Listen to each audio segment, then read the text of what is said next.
Welcome to the Slop Farm. Enjoy the video.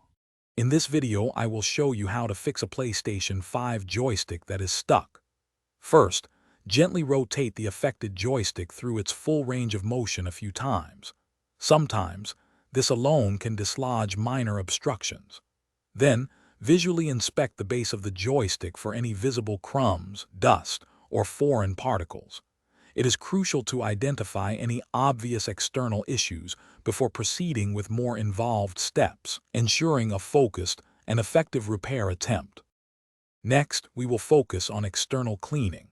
Dampen a cotton swab or a very soft toothbrush with 99% isopropyl alcohol, ensuring it is not dripping wet. Carefully run the swab around the entire circumference of the joystick, applying gentle pressure. This process helps dissolve any sticky residues or dislodge tiny particles that might be impeding movement. Allow the area to air dry completely for several minutes before further use or testing. Software issues can also cause a joystick to feel stuck or behave erratically.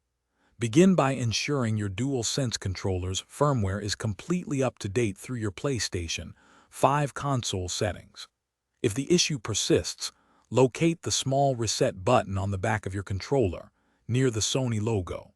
Use a small pin to press and hold this button for 5 seconds to perform a hard reset, then repair it with your console. This can often resolve minor software glitches, affecting responsiveness.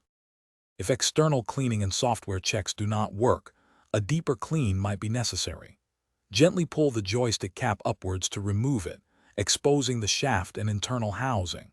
Use a can of compressed air with a thin nozzle to blow short, controlled bursts into the exposed area, dislodging any hidden dust or debris. Hold the can upright to prevent propellant discharge. Replace the cap firmly afterwards, ensuring it clicks securely back into place without forcing it. Thanks for watching. Consider subscribing if we helped you today.